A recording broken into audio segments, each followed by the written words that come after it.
Jenica's point of view. Sa loob ng 3 buwan kong pagtatrabaho sa mansyon ng mga De La Cruz, marami na akong natutunang bagay tungkol sa mayayamang tao.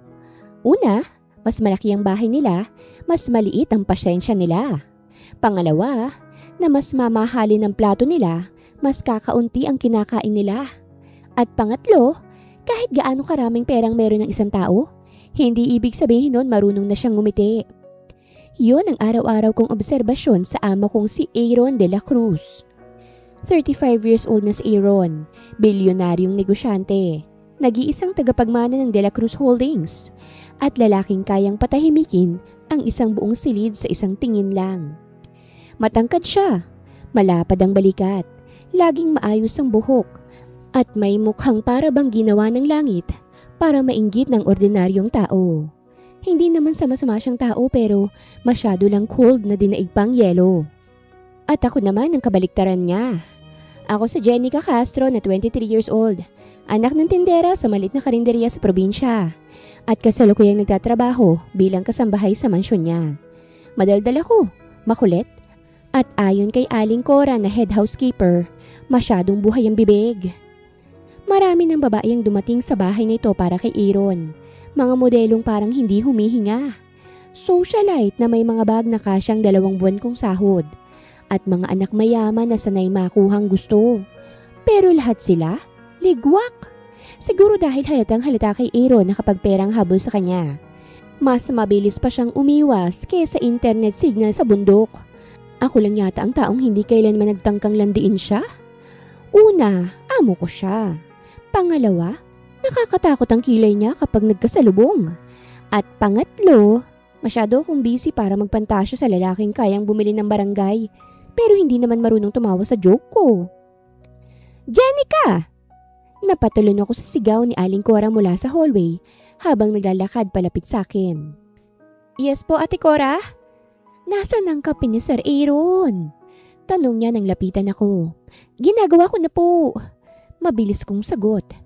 3 minuto mo nang sinasabi yan. Medyo inis niyang sabi. Sandali na lang po ate. Narinig kong malakas niyang buntong hininga bago tuluyang lumayo. Napangiti ako habang mabilis na nilagyan ng kape ang mamahaling tasa. Sanay na si Aling Cora sa akin. Kung ibang tao siguro, matagal na akong sinakal gamit ang apron. Dalang tray, naglakad ako papunta sa private breakfast room ni Aaron. Pagpasok ko, nandun na siya. Nakatayo sa tabi ng malaking bintana habang may kausap sa cellphone. Nakasuot siya ng puting polo na nakatiklop ang manggas hanggang siko. Bahagyang gusot ang buhok, marahil bagong ligo. At sa kasamaang palad, para sa kababaihan ng bansa, mukhang mas gwapo pa kaysa kahapon. Yes, Attorney Lim. Malamig niyang sabi sa kausap. I said I understand. Tumigil siya sandali. No, I'm not interested in alternatives. Lumapit ako ng dahan-dahan at inilapag ang tray sa mesa. Hindi niya ako nililingon. I need the documents by this afternoon. Pagkababa niya ng tawag, saka siya humarap sa akin. Why are you staring? Napakurap ako. Nagpapasalamat lang po sa Diyos. Para saan? Nalibre ang pagtingin sa gwapo niyong mukha. Bahagyang kumunot ang noo niya. Nasa ko. Ito na po sir. Nasa harapan niyo na po. Then leave. Wala man lang thank you. Do I pay you to ask for gratitude? Joke lang po sir.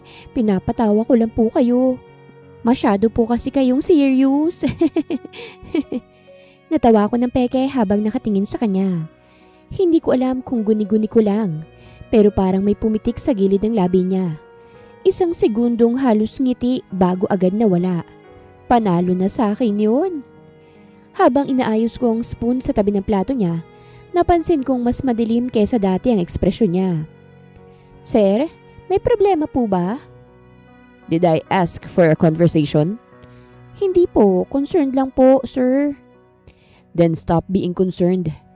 Napailing ako. Grabe, kung cactus kayo mas matinik pa kayo.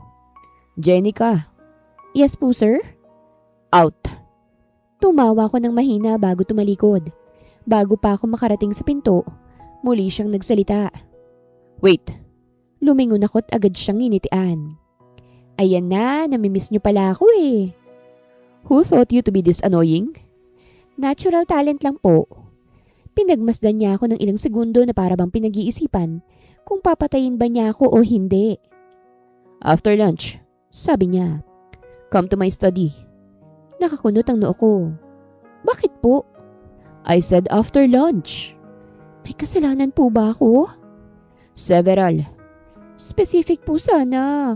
Mahirap po matakot ng general. Get out, Jenica! May diin niyang sabi kaya't napakurap ako. Lumabas akong may kabat kuryosidad sa dibdib. Pagdating ko sa kusina, agad ako nilapitan ni Leo, isa sa mga waiter. Oh, anong sabi ni sir? Pinapatawag ako mamaya. Napasinghap siya. Ay naku, tanggal ka na kapag ganyan. Nanlaki ang mga mata ko at mas lalo akong kinabahan. Bakit naman tanggal agad-agad? Kasi ako nung pinatawag sa study room, pinagalitan ako ng 10 minuto. Dahil mali yung fold ko sa table napkin. Grabe naman yun, nakakaloka naman talaga si sir. Mabagal na tumatango si Leo. Oo, kaya may trauma ako sa mga patawag-tawag na yan. Lumapit si Aling Cora dalang tray ng prutas. Ano na naman ang ginawa mo? Tanong ni Aling Cora sa akin. Agad akong ngumiti at saka umiling. Wala nga po. Imposible. Masakit po kayong magsalita, Ate Cora. Ayaw mo bang maniwala na wala akong ginawa? Wala po akong matandaang may ginawa akong mali. Napailing siya sabay hawak sa kanyang sentido. Masakit din ulo ko sa'yo. Buong umaga akong hindi mapakali. Habang nagva-vacuum sa living room, iniisip ko kung may nabasag ba akong vase nung nakaraan. Habang nag-aayos ng linen closet, iniisip ko kung may nasabi ba akong offensive tungkol sa buhok niya. Habang naghihiwa ng gulay sa kusina, iniisip ko kung pwede bang magtago sa laundry room habang buhay. Pagdating ng tanghalian, halos wala akong malunok. Ate Jenica, sabi ng isa pang maid, parang mamamatay ka na. May meeting ako kay kamatayan mamaya. Grabe ka naman. Eksaktong 12:30, tumayo ako sa harap ng study room ni Aaron. Napakalaki ng pinto nito. Yari sa darkwood at laging sarado. Para yung entrance sa lugar kung saan nawawala ang saya ng tao. Huminga ako ng malalim at kumatok. Come in. Pagpasok ko, nadatnan ko siyang nakaupo sa likod ng malaking desk. May mga dokumento sa harap niya at isang baso ng tubig sa gilid. Hindi siya tumingin agad. Close the door. Sir, kung sermon nito, pwede bang bukas na lang? Emotionally unprepared po ako eh. Close the door. Napangiwi ako at mabilis kong isinara. Lumapit ako sa mesa. Sir, ano po ba yun? Tinanggal niya ang reading glasses at inilapag yun. Sit. Napalingon ako sa paligid. Ako po? Do you see anyone else? Baka multo po ng dating empleyado. Jenica. Uupo na po.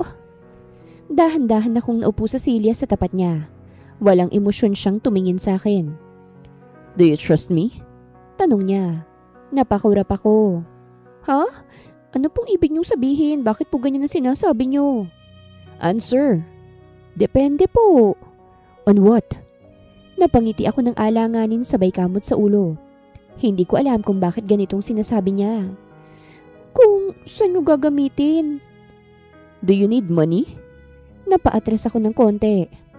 Sir, scam po ba to? Just answer. Sino po bang hindi nangangailangan ng pera? How much debt does your mother have? Nanlamig ako. Hindi ko naman sinabi kahit kanino tungkol sa mama ko. Paano niyo po nalaman si mama? I know things about the people working for me. Kaya wag ka na magtanong. Bigla akong nahiya at nainis. So iniimbestigahan niyo kami? I make sure the people inside my house are trustworthy. Okay. Tama naman po kayo. Mas sumeryoso pang mukha niya bago bumuntong hininga. Your mother owes suppliers. Your younger brother needs tuition next semester. Your youngest sister needs dental treatment. Napalunok ako dahil lahat ng sinabi niya, tama. Ano po bang gusto niyo sabihin? Tumayo siya at naglakad palapit sa bintana. Nakatalikod siya. nang magsalita. My grandfather's trust requires me to produce a legal heir within 1 year. Hindi ako nakasagot. Ano po? If I fail, a control of a large portion of the holding company transfers to my board-appointed relatives. Nanlaki ang mga mata ko. Bakit ba ganito lagi ang mga mayayaman? Ganun po ba? Lumingon siya sa akin. That is your response? Hindi ko naman po alam ang sasabihin ko, sir. Naglakad siyang pabalik sa mesa saka tumayo sa harapan ko. I need a woman I can trust. Okay po, sir. Ano pong kinalaman ko dito, sir? I choose you. Natigilan ako. Kasabay nito ang paglunok ko ng laway. Ano pong price? I'm offering you 10 million pesos. Nanlaki ang mga mata ko. Hindi ako makapaniwala sa sinabi niya. Kapalit ng ano po? Masyado pong malaki ang perang yun, sir. Mahinang tanong ko. Diretso siyang tumingin sa akin. You will carry my child. Napatayo ako sa gulat. Para akong naubusan ng hangin sa katawan. Ha? Sit down. Hindi po ako makakaupo sa narinig ko. I'm serious. Pakiramdam ko'y nananaginip lang ako. Buong umaga akong kabado kakaisip kung may nagawa ba akong mali. Tapos ganun palang sasabihin niya? Through a legal medical procedure. Malamig niyang dagdag. IVF. Artificial insemination. Sa clinic gagawin ang lahat. No physical relationship involvement. Walang mangyayari sa atin. Doctors ang bahala sa process. Full support and strictly confidential. Napaatras ako ng isang hakbang. Sir Aaron, joke po ba ito? I don't joke. Dapat po matuto kayo minsan. Tumikhim siya at mas tumalim pa ang tingin sa akin. 10 million, Jenica. Hindi po sapat yan para himatayin ako ng maayos. If money is not enough, name your terms. Terms? Sir naman, hindi ko naman po yun pinangarap. Napapanood ko lang pong ganitong mga eksena sa movie. Bahagyang umigting ang panga niya. I chose you because you're kind, honest, and unlike every woman introduced to me, you never looked at me like an investment. Tinitingnan ko po kayo bilang employer na may anger issues. Exactly. Napahawak ako sa noo ko. Sir, gusto niyo po talaga akong gawing nanay ng anak niyo? Yes. Base sa sinabi niyo, walang magaganap sa amin, tama po ba? Yes. Sigurado po kayo? Very. Tuturukan lang ako ng ano niyo? Muli siyang bumuntong hininga sabay tango. Medically speaking, yes. Diyos mio, mas lalo naman akong kinabahan. Wala pa nga akong experience sa tusukan, sir. Everything will be handled professionally. Seryoso ang mukha niya habang nakatitig sa akin. At ako naman, hingal na hingal sa gulat. Sa dami ng inaasahan kong sasabihin niya sa study room na yon, ni minsan hindi sumagi sa isip ko kung aalukin niya ako ng 10 milyon para magdala ng anak niya. At sa unang pagkakataon sa 3 buwan, ako naman ang walang masabi sa harap ni Aaron de la Cruz. 2 araw matapos akong alukin ni Sir Aaron ng 10 milyon kapalit ng pagdadala ng anak niya, hindi pa rin maayos ang tulog ko. Sa unang gabi, pinilit kong isipin na baka dala lang yun ng pagod. Baka sumobra lang yung bleach na naamoy ko sa laundry room, kaya kung ano-ano nang pumapasok sa utak ko.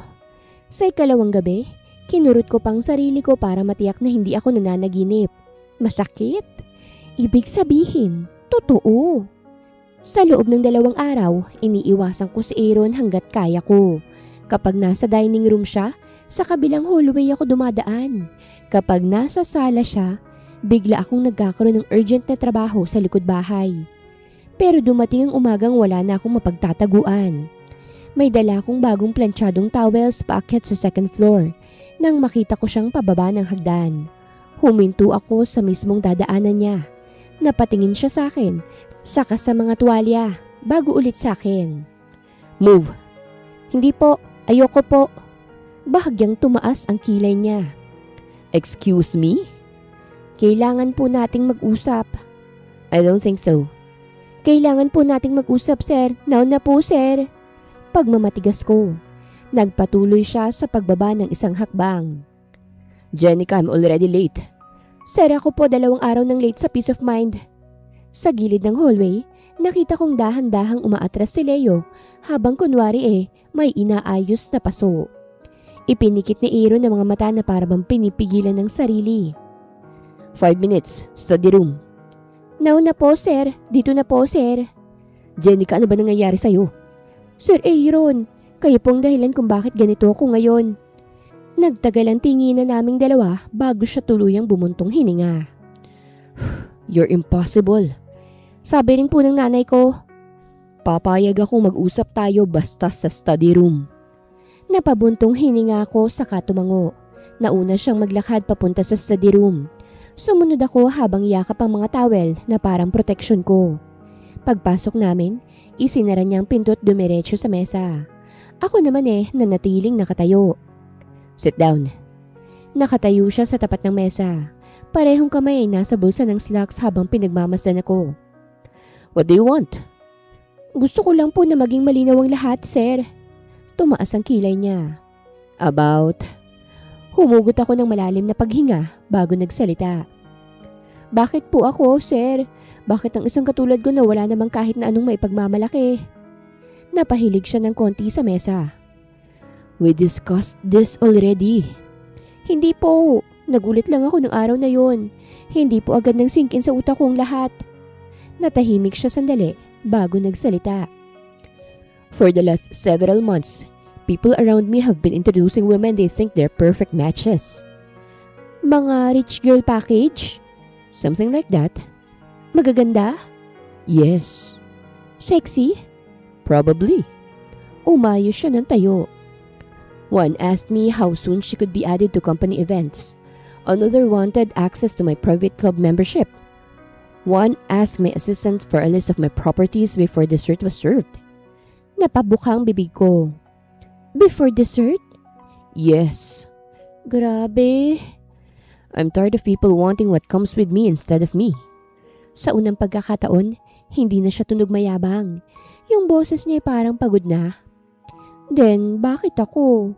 Ulit ko. Tumitig siya sa akin ng diretsyo. Because you never ask for anything. Hindi ka katulad nila ng mga mukhang pera. At ang tingin nila sa akin, pera. Sa bagay, sahod ko po monthly hinihingi ko na sa inyo You know what I mean? Lumapit siya sa side cabinet at may kinuha rong maliit na kahon. Recognize this? Binuksan niya yun at lumitaw ang mamahaling relos na minsan kong nakita sa sala. Yung orasan. It's not just an orasan. Lahat naman po ng relos orasan. It costs more than your yearly salary. You found this under the couch after a dinner party. Yes po, sir. You returned it without telling anyone first. Hindi naman po kasi sa akin yan. Ba't ko naman po aangkinin?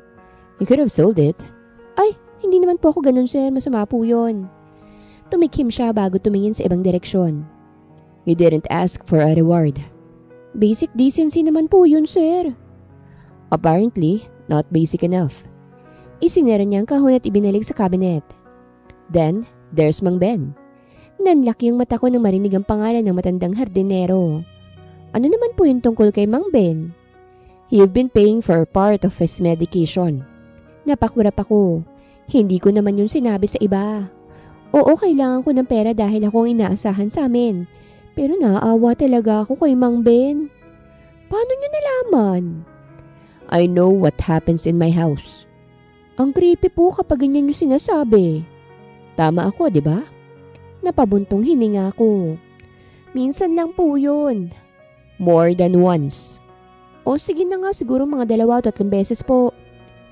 Using your overtime pay. May sakit po kasi siya, sir. Naawa po kasi talaga ako. You needed that money too. Mas kailangan niya. Tinuunan niya ang tingin sa akin at nawala na sa mga mata niya ang bigat. Tila lumambot pa ang mga mata niya. If a woman is going to carry my child, I want her to be someone decent. Someone with a heart. Hindi ko alam kung bakit parang uminit ang tenga ko. Kasabay nito ang bilis ng pintig ng puso ko. Sir, marunong naman pala kayong magsabi ng maganda. It's an observation at totoo naman talaga. Humagikik ako. Salamat po sa compliment. Medyo kinilig ako. Very slight lang po. Tumitig siya sa akin bago napailing. Tumayo ako at kinuha mga towel sa tabi ko. Pero kahit na ganon, ayoko pa rin po, sir. Agad na nagsalubong ang kilay niya. Why? Because normal people don't ask their housemate to have their baby. I'm not one of those normal people. Kaya nga po siguro hindi kayo normal minsan. 10 million, Jenica. Tatanggihan mo pa? Ngumiti ako ng tipid. Oo, malaking pera yon. Pero hindi ko alam kung kaya kong pinagagawa niya. Lalo na't takot akong manganak. Hindi po lahat nadadaan sa pera. Most problems do. Siguro nga po pero hindi po ako. Tumahimik siya. May kung anong gumalaw sa panga niya na para bang pinipigilan niyang magsalita agad. Jenica, I'm offering security, medical care, a future for your family. At ano naman pong kapalit nun para sa akin pagkatapos? You walk away with 10 million. Walk away lang? If that's what you choose. Ang dali niyo pong sabihin yan. Palibasa hindi naman katawan ninyo magsasakripisyo. Tumagal ng ilang minutong katahimikan sa pagitan naming dalawa. Hindi ko alam kung galit ba siya o nag-iisip. Ako naman gusto ko nang lumabas dahil masyado nang magulo ang dibdib ko. Sir, hindi po ako bagay sa proposal niyo. Why not? Dahil isa lang nga po akong hamak na kasambahay. Masyado pong malayo ang estado natin sa buhay. Binuksan ko na ang pinto. Jenica. Huminto ako pero hindi lumingon. If you change your mind, come to me first. Napasinghap ako. Confident yun naman pong may magbabago. I know desperation when I see it. Lumabas ako ng study room nang mabilis ang tibok ng puso. Pagdating ko sa opisina, sinalubong agad ako nila Leo at Aling Cora. Tinanggal ka na ba? Hindi. Ano nangyari? Usisa ni Aling Cora. Tumaas po ang blood pressure ko. Napailing na lang si Aling Cora. Ewan ko sa'yo, Jenica, magtrabaho ka na nga lang. Napangiwi ako bago bumalik sa trabaho. Buong araw akong lutang. Habang naguhugas ako ng pinggan, naalala ko ang sinabi niya. Pagsapit ng gabi, tumawag si Mama. Anak, may problema tayo. Bungad ni Mama sa kabilang linya. Agad akong napaupo sa kama. Ano pong problema? Nagpuntang supplier kanina. Kapag hindi tayo nakabayad ngayong buwan, kukunin na nila yung freezer at mga mesa. Wala na rin akong pambili ng mga karne para may maitinda ko. Yung utang ko pa sa tita mo, galit na siya. 1 taon na rin naman kasi yun. Parang may humigpit sa dibdib ko. Magkano po ba lahat yun?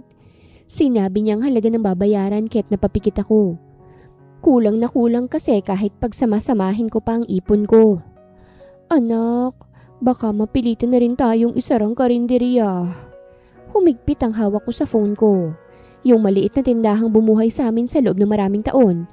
Yun ang tanging pinagkukunan ng kita ni Mama. Pagkababa ng tawag, matagal akong nakatitig sa kisame. Pagkatapos ay dahan-dahang bumalik sa isip ko ang malamig na boses ni Aaron at ang alok niya. Ilang gabi akong hindi nakatulog matapos ang usapan namin ni Aaron de la Cruz. Sa tuwing ipipikit ko mga mata ko, naiisip ko si Mamang nakatayo sa maliit naming karinderya habang pinipilit ngumiti sa mga customer kahit baon na sa utang. Naiisip ko ng kapatid kong kailangan ng pambaon at pambayad sa school. Naiisip ko ang pagod na ilang taon ko ng pasan. Sa huli, kahit gaano kabaliw pakinggan ang alok ni Sir Aaron, yun lang ang tanging pintong nakabukas sa harap ko. Kaya ako mismo ang kumatok sa study room niya kinabukasan. Come in. Pagpasok ko, nadatnan ko siyang nakaupo sa likod ng malaking mesa. May hawak na tablet at mukhang sanay na sanay magdesisyon para sa buhay ng ibang tao. Sir, pumapayag na ako. Diretsahan kong sabi bago pa ako kabahan. Hindi siya nagulat. Bahagya lang siyang tumangon na para bang inaasahan na niya. Sit down first. Kalmado niyang sabi. Mas dramatic po sana akong nakatayo. Jenica, this is not a teleserye. Depende po. Bilyonaryo kayo tos kasambahay ako. Medyo pasok na tayo. Napailing siya't itinuro ang upuan sa tapat niya. Umupo ako. Kung pumapayag ka na, gusto kong malinaw lahat bago tayo magsimula. Sabi niya. Ayan din po ang gusto ko para wala po tayong magiging problema. Huminga siya ng malalim bago nagsalita. Una, gaya ng sinabi ko, medical process ito. Doctors ang hahawak ng lahat. Walang physical relationship. Walang mangyayari sa atin outside the clinic process. Teka lang po, gusto ko yung marinig ulit ng buo para matahimik ang kaluluwa ko. Hindi tayo magtatalik, Jenica. Second, legal arrangement ito. May kontrata. May confidentiality clause. Protected ka at tayo lang ang nakakaalam.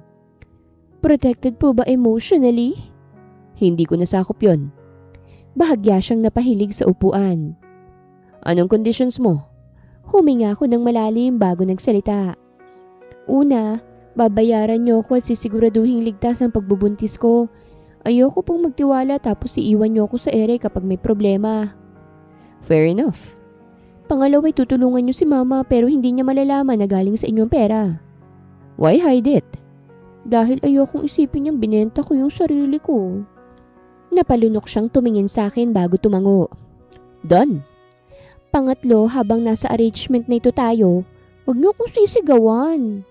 I don't shout. Sir, minsan nga po simpleng tanong ko lang para na akong pinagagalitan sa tono niyo. That's called efficiency. That is called attitude, sir. Muli siyang napailing. Fine, I'll be mindful. Napasinghap ako. Wow! Character development. Anything else? Opo, kapag nag-crave ako, bibilihin niyo. Hindi ka pa buntis? Preparation nga po Ganun kasi yung mga buntis, may cravings. What if you crave something unreasonable? Like what? A private island? Hindi naman ako halimaw. Milk tea lang okay na. Sa unang pagkakataon, nakita kong malawak ng ngiti sa labi niya bago agad niya itinago. Good, then we understand each other. Pagkaraan ng ilang araw, inilipat niya ako sa isang kondominium malapit sa fertility clinic. Pagpasok ko pa lang sa unit, napahinto ako sa may pinto. Malinis ang sala, may mahabang sofa, kumpletong kitchen appliances, malaking television at bintanang tanaw ang city lights. Yung banyo mas malaki pa sa dating inuupahan naming bahay. Sir, sigurado po ba kayong para sa akin to? Tanong ko habang umiikot ang tingin ko. Temporary accommodation lang yan. Temporary din po ba kung iuuwi ko yung microwave? No. Ngumuso ako. Hindi ako makapaniwalang napakaganda ng lugar na titirhan ko. Ang damot niyo talaga. May dalawang staff na nagbaba ng gamit ko at umalis. Naiwan kaming dalawa sa gitna ng sala. May kailangan ka pa ba? Tanong niya. Opo. Ano? Pakipicturean niyo ko rito. Isisend ko kay mama para maniwala siyang minsan akong naging sosyal. No. Konting bait naman, sir. I'm not your photographer. Hindi rin naman po ako sanay maging future mother of your child pero look at us now. Napatingin siya sa akin ng matagal. Saka kinuha ang cellphone ko mula sa kamay ko. Stand there. Napatayo ako agad sa tapat ng bintana. Talaga? Before I even regret it. Ngumiti ako ng malapad habang kinukuhanan niya ako ng litrato. Sir, pakigandahan mo yung angle. Dami mong demand. Pagkatapos niyang ibalik ang cellphone ko, mabilis na siyang tumalikod. Settle in. Driver will bring you tomorrow to the clinic. Sir Aaron! Huminto siya bago nagtaas ng kilay na tumingin sa akin. Thank you ah. Ilang segundo niya akong tinitigan bago nagsalita. You're welcome. Anya sabay talikod. Kinabukasan, nagsimula ang test sa klinik. Pagkapasok ko pa lang, kinakabahan na ako. Puro puti ang paligid. Puro maaliwalas ng ngiti ng staff at puro karayom ang naiisip ko. Miss Jenica, this way po. Sabi ng nurse. Ma'am, kapag may tusok pwede bang emotional support muna? Kinakabahan po ako Natawang nurse. Konting blood extraction lang po. Walang konti sa karayom, takot po talaga ako Dumating si Aaron habang nakaupo ako at parang naghihintay sa execution. You look ridiculous. Sabi niya, kayo po kaya ang tusukan dyan? Nakakatakot kaya? Stop dramatizing everything. Easy for you to say. Kayo pong mayaman, ako po'y may trauma sa karayom. Umupo siya sa tabi ko. Nagulat pa ang nurse. Sir, you don't need to stay. I know. Eh then, bakit nandito kayo? Because if I leave, you might run. Natawa ko ng mahina. Pero kahit papano nawala ang takot ko sa karayom. Lumapit ang nurse dala ang syringe. Agad akong kumapit sa braso ni Aaron. Nanigas siya. What are you doing? Kumukuha po sa'yo ng lakas ng loob. Let go. Hindi ko po kaya. Jenica? Sir, huwag niyo pong personalin. Takot lang ako. Huwag kayong ano dyan. Hindi kita bet, sir. Napailing siyang napapabuntong hininga. Fine. Just don't break my arm. Habang kinukuhanan ako ng dugo, sa kanya ako nakatingin. Sir? What? Mas gwapo po kayo kapag mabait kayo ng konti. Sinamaan niya ako ng tingin. Focus elsewhere. At pwede bang manahimik ka na lang? Unfocused. At isa pa, sir, mas lalo akong natatakot kung hindi ako mag-iingay. Natapos ang procedure at napabitaw na ako. Thank you, sir. Love ko na kayo sa part na yon. Never say that again. Inis niyang sabi sabay layo sa akin. Sa mga sumunod na araw, naging pamilyar na ako sa klinik. Nakilala ko ang mga guards, receptionist, pati janitor sa lobby. Tuwing umaga, dumadaan ako sa bakery at bumibili ng pandesal. Dumating si Aaron at nadatnan akong namimigay ng tinapay. Why are you feeding everyone again? Tanong niya. Kasi gutom sila. They work here. At dahil nagtatrabaho sila, lalo silang magugutom. Iniabot ko sa kanya ang isang paper bag. Sa inyo rin. I don't eat pandesal. Today, you do. Why? Para matuto kayong maging normal na tao, sir. Masarap po kaya yan. Ilang minuto siyang tumingin sa paper bag bago yun tinanggap. Napangiti ako dahil tinanggap niya yon. Wow! Sa wakas, tinanggap mo rin yung binigay ko sa inyong pandesal. Very good ka talaga, sir. Jenica! Napakurap ako dahil naging malakulog na ang boses niya. Opo, sir. Sabi ko nga po tatahimik na nga po ako eh. Nang tingnan ko siya, ngumunguya siya habang naglalakad. Kinain niya yung pandesal na ibinigay ko. At hindi ko alam kung bakit natuwa ako ron. Habang tumatagal, mas madalas siyang dumating ng maaga sa appointments ko. Minsan may dala siyang kape para sa sarili niya at juice naman para sa akin. Minsan tinatanong niya ako kung kumain na ba ako. Minsan tahimik lang siyang nakaupo habang nagkukwento ako ng kung ano-ano. Isang umaga, nadatnan niya akong nakasimangot sa waiting area. What now? Tanong niya. Bawal daw muna ng coffee. So? Sir, parang sinabi nilang bawal huminga. Alam mo namang mahilig ako sa kape. Umupo siya sa tabi ko. You're just overreacting. Hindi po kayo iiyak kung sakaling hindi niyo pwedeng kainin ang paborito niyong pagkain? Hindi. Isang katangahan lang yun. Grabe naman po kayo, sir. Tiningnan niya ako mula ulo hanggang paa. Did you eat breakfast? Wala po akong gana. Iniabot niya sa akin ang paper bag na dala niya. Ano to? Sandwich. Para sa akin? No, para sa guard parking. But you can have it. We, binili niyo talaga ito para sa akin ano? Nakangisi kong sabi. Eat, wag ka nang marami pang sinasabi riyan. Binuksan ko ang bag at kumagat. Mainit pa. Sir, kayo po ba yung bumili nito? Yes. Para sa akin talaga? Crush niyo po ba ako, sir? Jenica? Opo, kakain na. Tahimik kaming naupo ng ilang segundo. Pagkatapos, napalingon ako sa kanya. Sir, alam niyo bang delikado kayo? Why? Kapag ganyan kayong biglang mabait, baka isipin ko na may crush kayo sa akin. Then stop assuming things. Huwag kang baliw mag-isip. Sobra ka naman sa baliw, sir. Hindi ba pwedeng nangangarap lang ako na magustuhan ng gwapong katulad nyo? Hindi siya sumagot, pero nakita ko na naman ang ngiting mabilis niyang itinago. At sa unang pagkakataon, natakot akong baka hindi lang perang maging kapalit ng kasunduang ito. Baka puso ko rin. Aaron's point of view.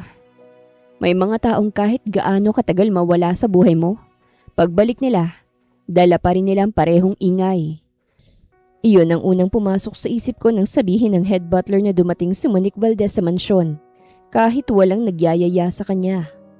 Si Monique ay isa sa mga babaeng matagal nang ipinipilit sa akin ng mga taong naniniwalang pwedeng ayusin ang buhay ng isang lalaki gamit ang pera, apelido at social connections.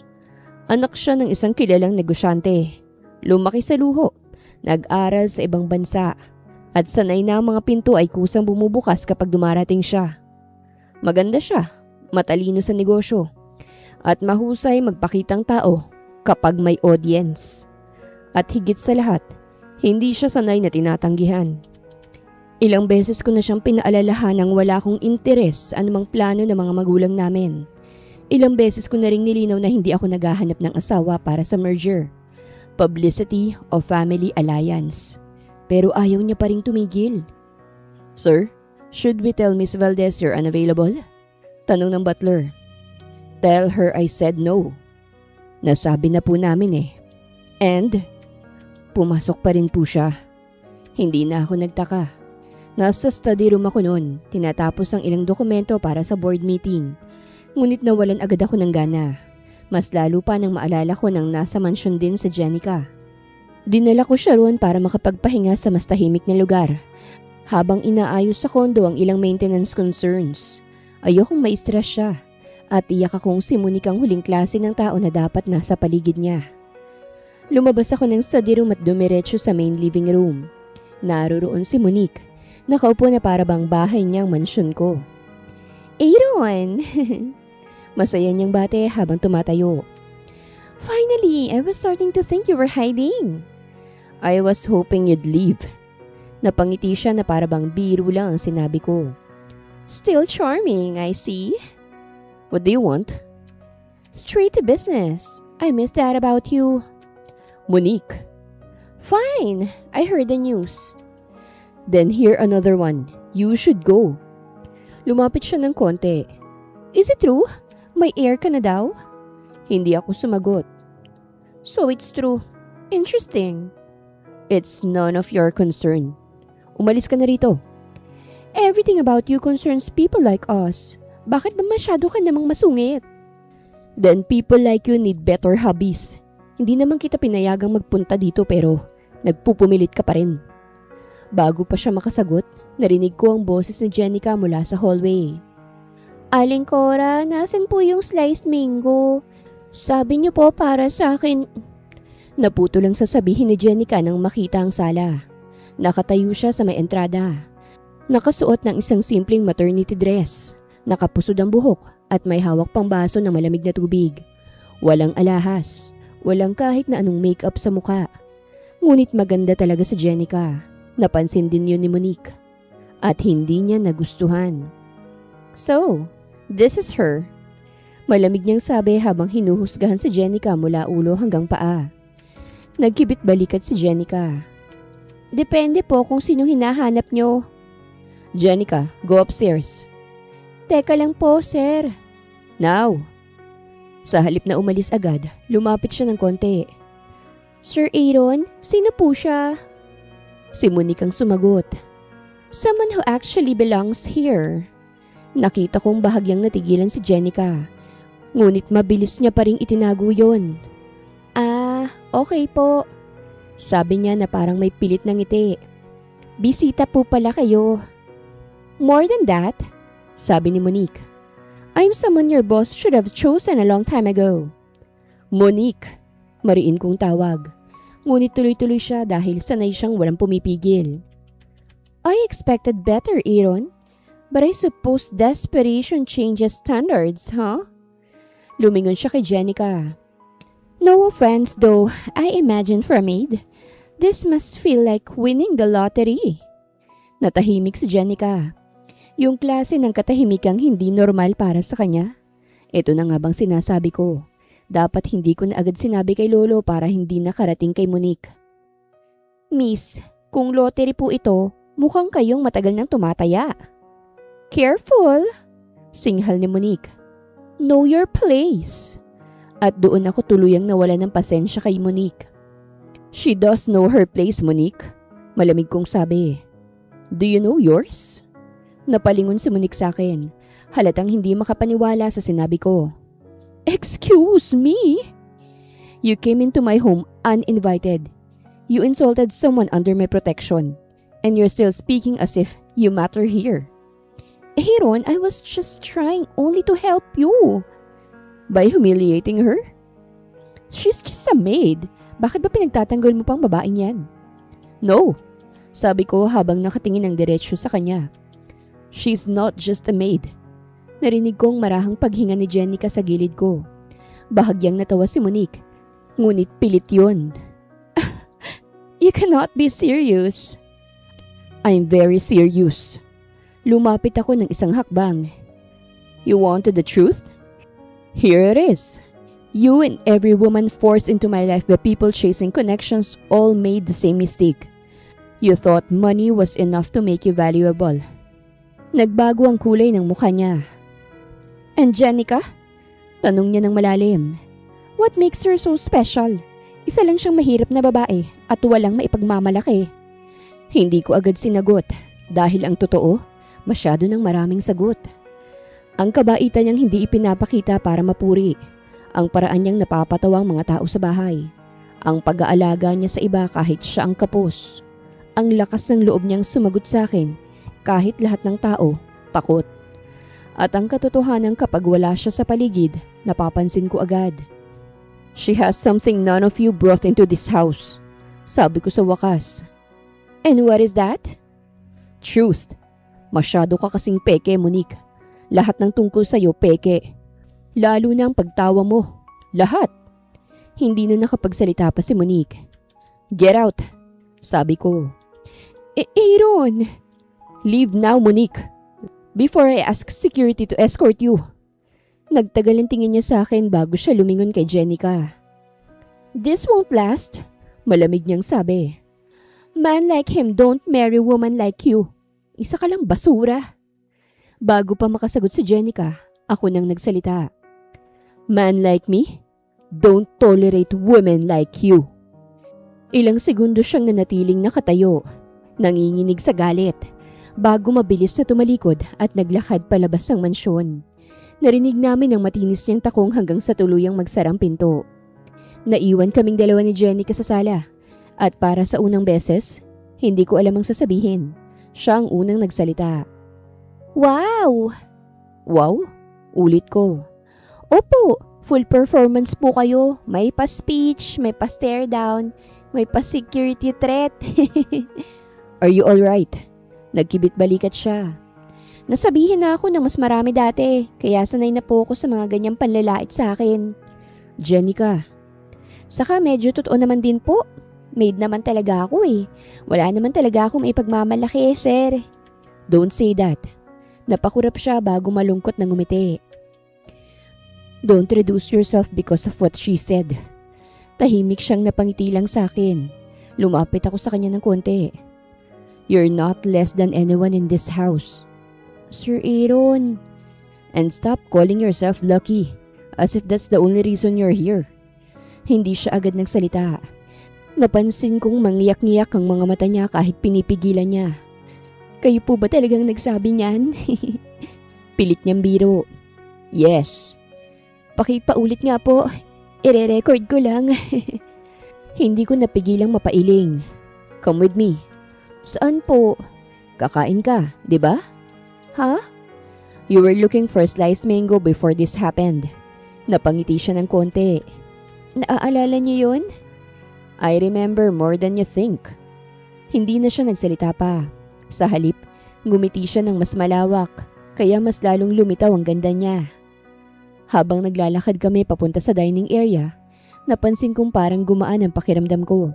At sa unang pagkakataon, inamin ko sa sarili ko ang bagay na ilang linggo ko nang iniiwasan.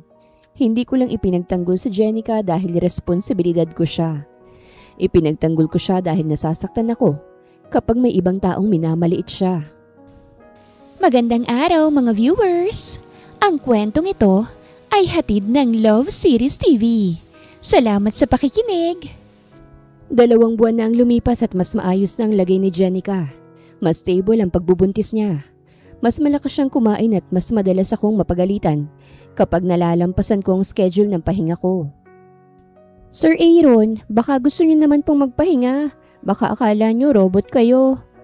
Sabi niya kaninang umaga habang inaagaw sa akin ng laptop. Board reports yan. At ito? Sabi niya sabay turo sa tiyan niya. Future board member. Priorities.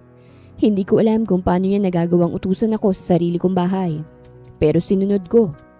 Nung hapong ding yun, may hinahanap akong lumang trust document sa dating opisina ng lolo kong si Don Jose sa ancestral wing ng mansyon. Habang nagbubukas ako ng lumang cabinet, may maliit na kahon na nahulog mula sa likod ng mga files. Binuksan ko yun at nakitang isang sulat para sa akin. Agad kong binasa yun. Pagkatapos ng unang 2 talata, napamura ako ng mahina. Unbelievable! Hindi lang pala tungkol sa dugo ang kondisyon ng mana. Gusto ng lolo ko na ang susunod na mamumuno sa pamilya ay magkakaroon ng anak sa babaeng may mabuting puso, hindi sa babaeng pinili dahil sa yaman o pangalan. At nakalagay sa sulat ang pangalang matagal ko nang iniisip araw-araw. At iyon ay walang iba kung hindi si Jenica. May kwento pa sa liham. Nakita raw niya noon sa labas ng simbahan ng batang si Jenica na nagbibigay ng tinapay at tsinelas sa matandang pulube. Pinatatandaan niyang pangalan nito sa mayordoma naming si Aling Cora. Kaya nang magtrabaho si Jenica sa mansyon pagkalipas ng mga ilang linggo, nakilala agad siya ng matanda. Napaupo ako dahil nanginginig ang mga binti ko. Lolo, seryoso ba kayo? Kinabukasan, dumiretso ako sa rest house niya sa Tagaytay. Pagdating ko, nadatnan ko siyang nasa veranda, kumakain ng suman at umiinom ng tsaa. Napadalaw ka yata, apo. Umupo ako sa tapat ni Lolo Jose at inilapag ang sulat sa mesa. Tiningnan niya yon at ngumisi. So, nahanap mo na pala. You manipulated the trust. I improved it. You wrote conditions based on one child you saw outside the church. I wrote conditions based on character. Mas bihira yun kesa pera. Hindi niyo man lang sinabi sa akin. Kung sinabi ko, pipili ka ng mali para lang kontrahin ako. Napabuntong hininga ako. Ang galing niyo talaga, Lolo. Kamusta si Jenica? She's fine. Maganda pa rin. Lolo, sagutin mo na lang ang tanong ko. Oho, masungit ka pa rin ba sa kanya? Hindi naman po. Natawa siya. Buntis na ba talaga siya? Yes. Bigla siyang napahampas sa mesa sa tuwa. Ayos! Sa wakas, magkakaroon na rin ng apo sa tuhod. Normal reaction ba yan sa edad ninyo? Mas normal kesa sa mukha mong palagi na lang nakasimangot. Napailing ako. Tuwang-tuwa ho kasi kayo masyado. Matagal ko nang hinihintay yan. Kumunot ang noo ko. Ang alin? Na sana si Jenica ang magdadala ng anak ko? Malawak nang umiti si Lolo Jose. Na may tama kang desisyon sa personal life mo, apo. At masaya ako dahil si Jenica ang babaeng napili mo. Hindi ko siya pinili dahil sa sulat na nabasa ko. Kahapon ko lang yung nabasa, Lolo. Mas mainam nga. Pinili mo siya ng sarili mong mga mata. Ikaw ang nakakita ng tunay na kabutihan niya. Natahimik ako. Maya-maya'y tumitig siya sa akin ng matagal. Mahal mo na rin ba siya? Lolo, wala yan sa usapan namin. Ganun ba? Napalunok ako ng laway. Bigla kong naalala ang mga pagkakataong naiisip ko si Jenica. At may mga pagkakataong namimiss ko siya kapag ilang oras ko siyang hindi nakikita. Huwag kayong mag-isip ng kung ano-ano, Lo. Kahit hindi mo sabihin, nakikita ko naman sa mga mata mo na may damdamin ka na para sa kanya. Natatawa akong napapailing. Hindi niyo alam ang sinasabi niyo, Lolo. Wala po akong ganyang nararamdaman. Tuwing bata ka at may gusto kong laruan, ganyan din ang itsura mo. Comparing Jenica to Atoy is offensive. O diba? Confirmed. Pinagtatanggol mo siya agad. Napailing ako pero wala akong isinagot. Anong plano mo? Tanong niya. Wala pa. Mali. Bakit ho? Huwag mong sayangin ng isang mabuting babaeng kagaya niya. Huwag mong hayaang magsisika sa huli. Napahawak ako sa sentido ko. Hindi ko pa alam sa sarili ko ang nararamdaman ko pero alam kong mahalaga sa akin si Jenica. She entered my life through a contract. At lalabas ba siya roon sa kontrata rin? Natahimik ako bigla. Listen to me, Aaron. Seryosong sabi ni Lolo.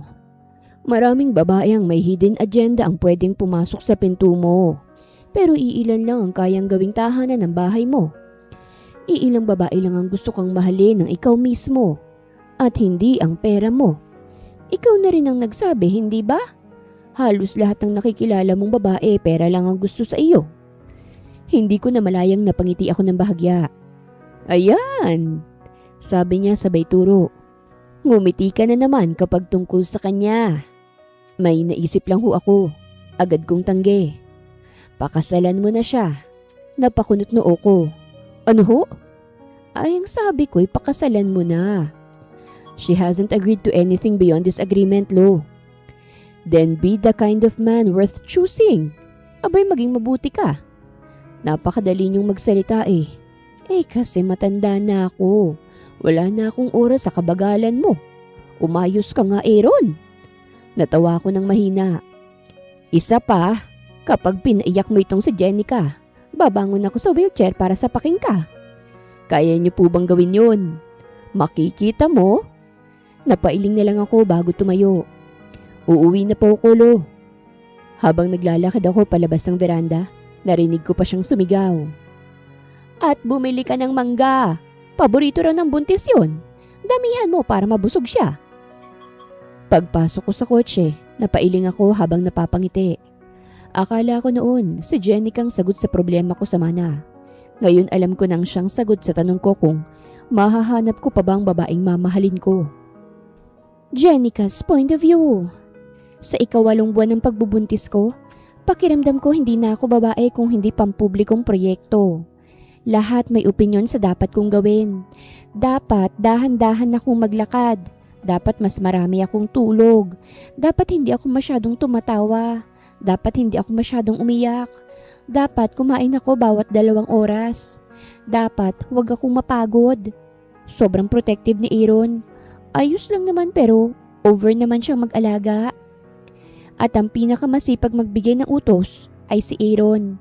Kaya nang umagang yon, lumabas ako sa garden ng mansyon upang makahinga ng walang bodyguard na bilyonaryo. 5 minutes lang akong mawawala, hindi ako matutunaw. Sabi ko pa bago ako lumabas. Nasa veranda siya noon at may hawak na laptop. You said that 10 minutes ago. Ang OA mo na masyado, sir. Gusto ko lang ding huminga. Jenica. Relax, Sir Aaron. Wala namang mangyayaring masama sa akin. Naglakad ako sa stone path ng garden habang pinapahanginan ng sarili ko. Maaliwalas ang umaga. At sa wakas, walang nagsasabi sa akin kung ilang baso ng tubig pa ang kailangan kong inumin. Habang papaliko ako sa may fountain, tumapak ako sa basang bahagi ng bato. Nadulasan pa ako at nawalan ako ng balanse. Napasinghap ako. Bago pa man ako tuluyang bumagsak, niyakap ko ang tiyan ko. Jenica! Narinig ko ang boses ni Aaron bago tumamang tagiliran ko sa damuhan. Hindi naman malakas ang pagkakabagsak pero sapat para manginig ako sa takot. Mabilis siyang lumuhod sa tabi ko. Namumutla siya higit pa sa akin. Are you hurt? Saan masakit? Tell me now, Jenica. Nanginginig sa takot niyang sabi. Aaron, huminga ka nga muna. Medyo okay naman ako. Jenica, hindi mo alam na sobra akong nag-alala sa'yo. Nag-aalala ang mga mata niyang sabi. Hindi ko alam ang sasabihin ko. May parte sa akin na masaya pero may parte ring hindi. Masaya ako kasi nag-aalala siya sa akin. May parte namang hindi kasi alam kong baby lang naman ang inaalala niya. Hinawakan niyang mukha ko gamit ang nanginginig niyang mga kamay. Can you move? Oo naman. Any pain? Wala naman. Ayos lang ako. Kailangan nating magpunta sa ospital. Kailangan kong masiguro na okay lang kayo ni baby. Hindi na ako nagsalita pa. Dahan-dahan niya akong binuhat. Napahawak ako sa leeg niya. Kinikilig ako sa mga oras na yon pero pinili kong wag maramdaman. Dahil alam ko kung bakit siya nag-aalala sa akin. Pagdating sa ospital, Para akong nasa pelikula. Nurses rushing, wheelchair, doctors asking questions.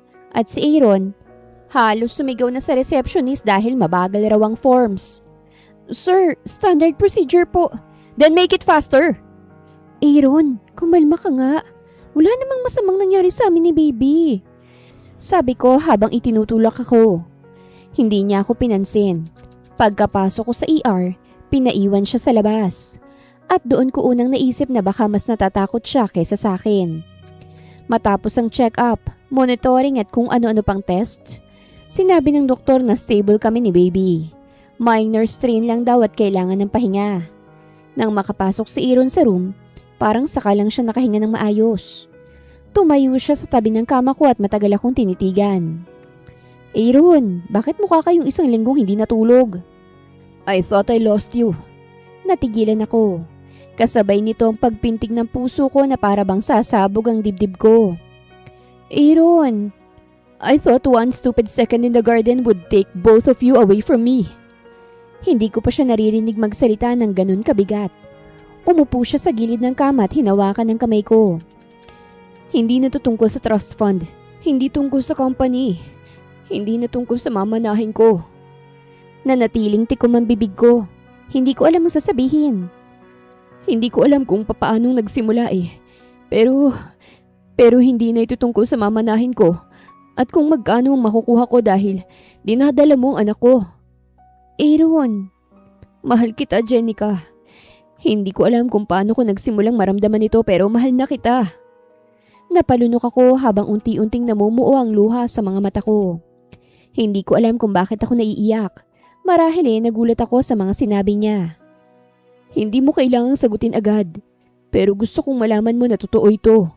Totoo ang nararamdaman ko para sa'yo. Totoo? Nanginginig kong tanong. Yes. O baka naaawa lang kayo sa akin. Why would I think that? Dahil ako yung kasambahay nyo. Ako yung babaeng binayaran para magdala ng anak ninyo. Baka feeling nyo lang responsibilidad ako.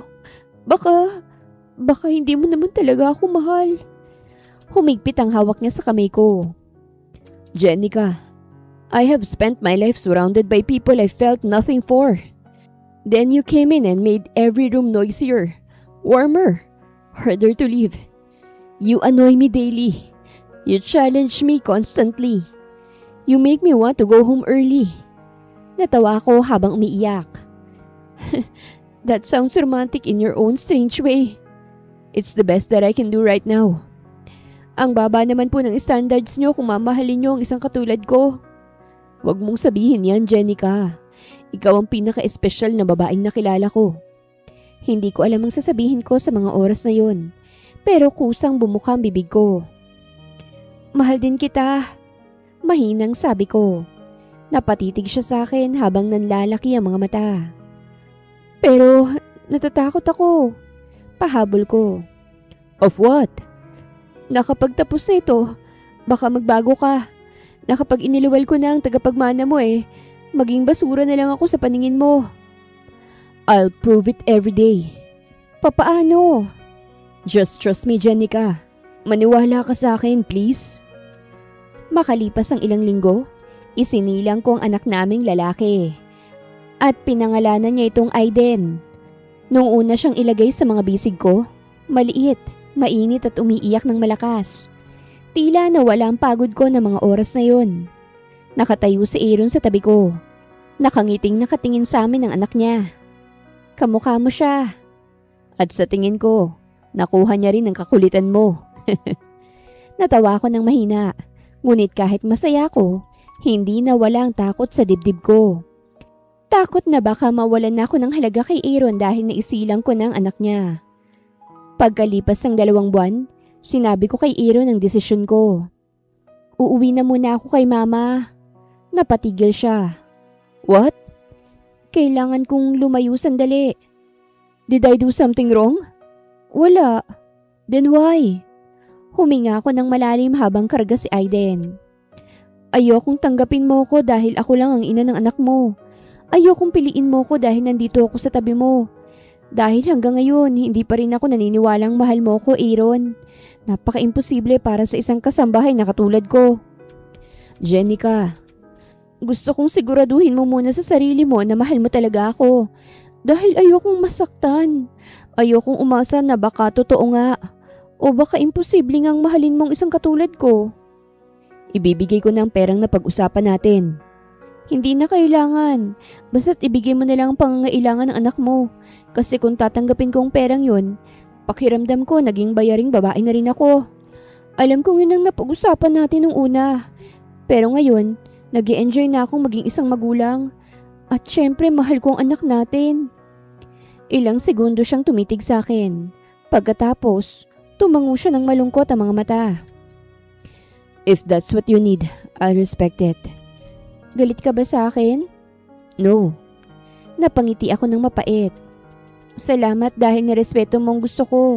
At kung maaari sana, hihiramin ko lang sana si Aiden kahit isang linggo lang. Kahit na may napag-usapan tayo. Ako pa rin naman ang nanay niya. Sumunod na araw, umuwi ako sa Laguna kasama si Mama at si Aiden. Ang isang linggong hinihingi ko sa kanya ay umabot ng 3 buwan.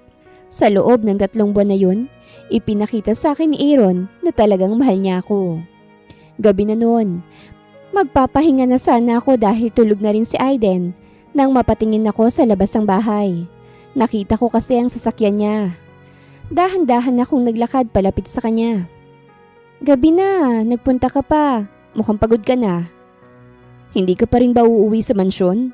Gusto ko na kayong makasama ni Aiden. Gusto ko nang tumira tayo doon ng anak natin bilang isang pamilya. Napakurap ako dahil hindi niya pinansin ang sinabi ko. Kasabay nito ang paghuhumirentado ng puso ko. Hindi ko inaasahan ang sinabi niya. Jenica, gustong-gusto ko na kayong makasama ng anak natin bilang isang buong pamilya. Sana maniwala ka sa aking mahal kita. I know you still didn't believe me, but I really love you, Jenica. I love you so much. Nanlaki ang mga mata ko na magsimulang umagos ang luha sa mga mata niya. Parang may sumiksik sa akin. Agad akong lumapit sa kanya at saka siya niyakap ng mahigpit. Sa mga sandaling yun, sigurado na akong mahal niya talaga ako. Lumipas pa ang 1 linggo matapos ang huli naming pag-uusap ni Aaron. Pagkatapos nun ilang beses na sa isang araw siya akong magpunta.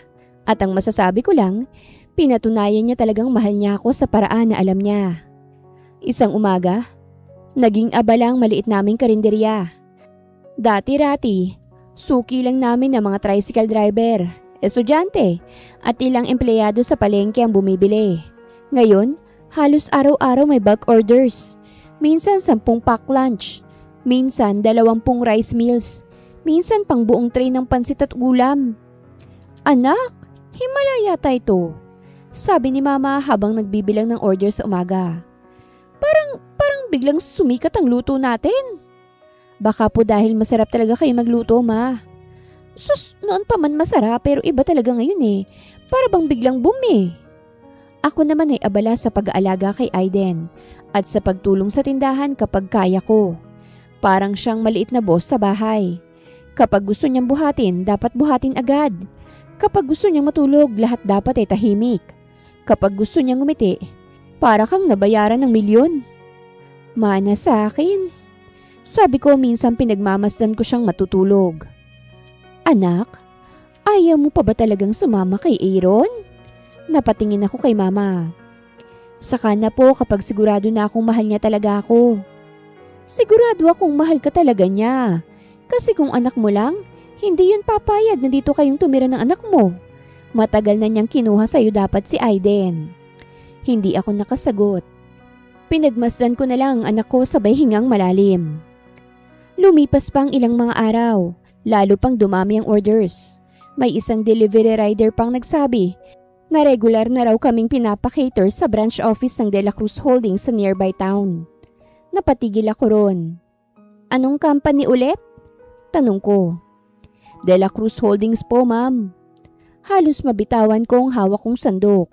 Sigurado ka? Opo. Minsan nga po may memo pa na ipopromote raw sa ibang departments kapag okay ang feedback. Napatingin ako sa rider habang parang unti-unting nagdudugtong-dugtong ang lahat sa isip ko. Pag alis nito, dahan-dahan akong lumingon kay Mama. Mama, may alam po ba kayo rito? Ano? Si Aaron bang may gawa nito? Nagkunwari siyang abala sa paghahalo ng sabaw. Hindi ko alam ang sinasabi mo. Mama? Abay ewan ko, may tumawag lang minsan nagtatanong ng menu. Napaupo ako sa silya. Ilang linggo na pala niya kaming tinutulungan ng hindi pinapaalam sa amin. Hindi niya kami binigyan ng pera ng basta-basta. Hindi niya kami ginawang kawawa. Binuksan niya ang oportunidad para kami mismo ang kumita. Yun ang paraan niya ng pag-aalaga at pagmamahal na hindi ko inakala. At alam kong ginawa niya yun para hindi ako makaramdam ng panliliit. Naalala ko ang mga sulat kamay niyang liham. Yung lugaw kapag puyat ako. Yung halaman ng sabihin kong namimiss ko ang garden. Yung pagbiyahe mula Manila para lang makita si Aiden ng ilang oras. At eto na naman siya, tumutulong sa paraang hindi kailangang ipagmayabang. Mama, mahinang sabi ko. Mahal niya talaga ako. Hindi sumagot si Mama. Ngumiti lang siya habang ipinagpapatuloy ang pagluluto. Kinahaponan ding yun, may sasakyang huminto sa tapat ng tindahan. Biglang bumilis ang tibok ng puso ko. Bumaba si Aaron, nakasimpleng polo at maong. May dalang paper bag sa isang kamay. Hindi na siya mukhang untouchable billionaire kapag nasa probinsya. Mukha lang siyang gwapong lalaki na sanay pa ring magmando. Lumabas si Mama mula sa kusina at agad binuhat si Aiden mula sa playpen. Mag-uusap kayo. Sabi niya na para bang matagal ng plano yon. Mama, wala akong narinig, bahala ka riyan. At pumasok siyang muli sa loob dalang anak ko. Napatingin ako kay Aaron. At talagang naging kakampi mo na ngayon si Mama. I earned it. Ay wow, ikaw na. Lumapit siya sa akin at iniabot ang paper bag. Ano yan? Pandesal. Natawa ako nang maalala kong sandaling binibigyan ko siya ng pandesal noon at kinain naman niya. Ilang segundo kaming nagkatitigan. Sa likod namin ay ang lumang signboard, ang amoy ng bagong saing na kanin, at ang maingay na buhay na kinalakihan ko. Ako ba talagang nagpagawa ng catering deals? Tanong niya. Ang akala mo hindi ko malalaman ano? I was hoping later. Bakit hindi mo sinabi? Because I didn't want you to think na naaawa ako sa'yo. Kaya tinulungan ko kayo. Eh ano yun? Helping the people I love. Napayuko ako. Jenica. Mahina niyang tawag. Pagtingala ko, lumuhod siya sa mismong harapan ko. Nanlaki ang mata ko. Aaron! Hayaan mo ko. Tumayo ka nga dyan. Marumi dyan, hindi bagay sa iyo yung ganyan. Buliyaw ko sa kanya. I don't care. Napatingin ng ilang kapitbahay mula sa kabilang tindahan. Hindi ko tuloy maiwasang makaramdam ng hiyakit na mula ko. Tumingala siya sa akin habang seryoso ang mga mata. I spent most of my life thinking money could solve everything. Then you came into my life and made me realize that the most important things are the ones I cannot buy. Aaron, I'm ready to live every title, every share, every expectation if that's what it takes. Handa akong iwan ng lahat. Basta wag lang kayong mawala sa akin. Nanginginig ang baba ko habang pinipigilan ng luha. Mahal kita, Jenica. Hindi dahil ikaw ang ina ni Aiden. Hindi dahil kailangan kita. Mahal kita dahil yun ang nararamdaman ko para sa iyo. Tuluyan nang pumatak ang mga luha ko. Ang unfair mo? Umiiyak kong sabi. Why? Bakit ngayon ka lang naging ganito ka-sweet? Bahagya siyang ngumiti. I'm improving. Alam mo namang hindi ako sweet na tao at hindi rin ako marunong magpakita ng nararamdaman ko. Hindi ko na napigilan ang sarili ko. Hinila ko siya pataas at niyakap ng mahigpit. Niyakap niya rin ako na para bang matagal niya na yung gustong gawin ng walang alinlangan. Mahal din kita. Matagal na. Pabulong kong sabi sa balikat niya. Bahagya siyang lumayo para tingnan ako. Say that again? Ayoko. Jenica, please. Humagikik ako sabay irap. Mahal kita. At bago pa siya makasagot, ako nang humalik sa kanya. Sa unang halik naming walang kontrata, walang takot, at walang alinlangan. Para akong nasa ulap ng mga sandaling yon. Mula sa loob ng tindahan, narinig namin ang sigaw ni Mama. Hoy! May bata rito! Natawa kaming dalawa habang ang noo niya ay nakadikit sa noo ko. Si Aaron de la Cruz ay hindi na lamang ang ama ng anak ko. Siya na rin ang lalaking pinili ko. Lumipas ang 1 taon ngunit may mga bagay na kahit gaano katagal ang dumaan, sariwa pa ring balikan. Minsan habang pinagmamasdan ko si Aiden na tumatakbo sa damuhan at pilit hinahabol ang sariling anino, naiisip ko pa rin kung gaano kabilis nagbago ang buhay ko. Noon, ang pinakamalaki kong problema ay kung papaanong pagkakasyahin ng sahod sa pang-araw-araw na gastos. Kung papaanong padadalhan si Mama ng dagdag puhunan. At kung papaanong makakaiwas sa sermon ni Aling Cora kapag may nababasag akong baso sa mansyon. Ngayon, ang problema ko ay kung papaanong pipigilan ng isang batang akala mo pag-aari niya ang buong mundo. Aiden! No! Sigaw ko habang tumatakbo siya papunta sa fountain sa hardin ng estate sa Tagaytay. Mas mabilis pa siyang tumawa kaysa tumakbo. Manang-mana sa'yo sa kakulitan. Lumingon ako't nakita ko si Aaron na pababa ng veranda, nakasuot ng simpleng long sleeves na nakatiklop ang manggas. Kahit 1 taon na kaming mag-asawa ng walang taguan at walang kontrata, nakakainis pa rin ang gwapo ng lalaking ito. Bakit sa akin agad? Reklamo ko habang binubuhat si Aiden. Hindi ba pwedeng mana sa iyo ang pagiging matigas ang ulo? That too. Lumapit siya sa akin. At kiniliti si Aiden na agad namang humagikik.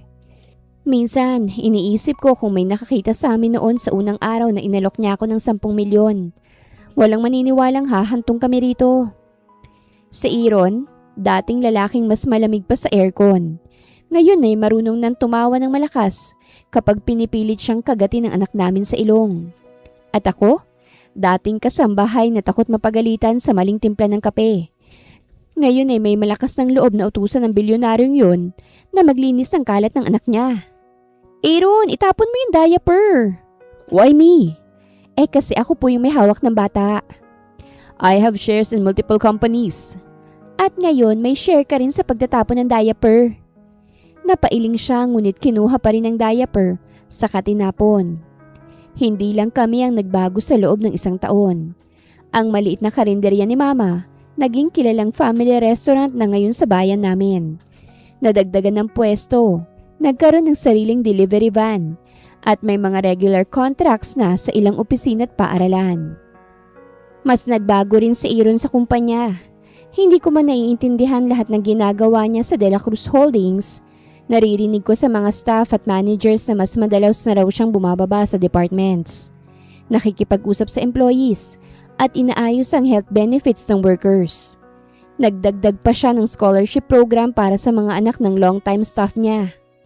Noong una, tinutokso ko siya. Love, bait-baitan ira ba ito? It's called responsible leadership.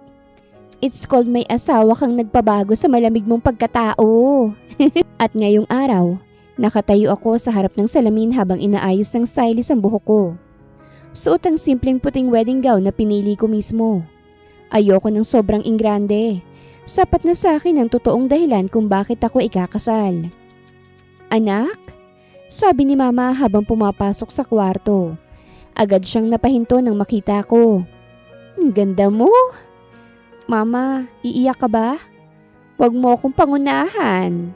Pareho kaming natawa bago siya lumapit at inayos ang belo ko. Masaya ka naman ba? Opo, gwapo ba naman ang mapapangasawa ko eh. Magandang lahi ang ibinigay. Salamat sa lahat, anak. Salamat sa lahat ng sakripisyo mo sa amin ng mga kapatid mo. Kung buhay pa sana ang papa mo proud na proud yan siya sa'yo. Walang anuman po, Mama. Mahal na mahal ko po kayo. Ginanap ang kasal sa garden ng estate sa Tagaytay. Malamig ang hangin, malinaw ang langit, at napapalibutan kami ng mga bulaklak at ilaw. Hindi libo ang bisita, piling tao lang. pamilya, malalapit na kaibigan, at mga taong tunay na mahalaga. Sa dulo ng aisle, naghihintay si Aaron. Nang makita niya ako, tumigil ang lahat sa paningin ko. Naka-black suit siya at may ngiting noon ko lang nakita ng ganito kalalim at kasaya. Hindi na siya yung lalaking laging may pader sa mga mata. Ito na yung lalaking marunong magmahal ng walang takot. At karga niya si Aiden na nakasuot ng maliit na tuksido. Kinuha ni Mama si Aiden habang nagsisimula ang seremonya. Habang binibigkas ng opisyant ang mga salita tungkol sa pangako at pagsasama, hindi ako makapaniwalang minsan ay nagsimula kami sa isang kontrata. Noong turn na namin sa vows, si Aaron ang nauna. Jenica, I built my life learning how to protect what I own. Then you taught me that love is not ownership. It is choosing the same person every day. You turned my house into a home, my schedule into a life, and my fear into courage. I promise to keep choosing you every day, for as long as I live. Nanginginig ang kamay ko nang ako naman ang magsasalita. Aaron, nung una mo akong inalok ng 10 milyon, akala ko sira ulo ka lang talaga. Nagtawa na ng mga bisita. Hanggang ngayon naman, bulong niya. Pero salamat doon dahil kung hindi ka naging baliw noon, hindi ko makikilalang lalaking marunong magmahal ng tahimik, matatag at totoo. I promise na aasarin pa rin kita araw-araw. Aalagaan ka at pipiliin ka kahit suplado ka minsan. Minsan? Okay, madalas. Mas malakas ang tawanan. Pagkatapos isuot ang singsing sa isa't isa, hinalikan niya ako ng dahan-dahan ngunit buong sigurado. At sa palakpakan ng lahat, sumigaw si Aiden mula sa bisig ni Mama. See? Sabi ni Aaron. Approved! Sa reception, habang magkahawak kami ng kamay at pinanonood ang mga bisita, yumuko siya sa tabi ko.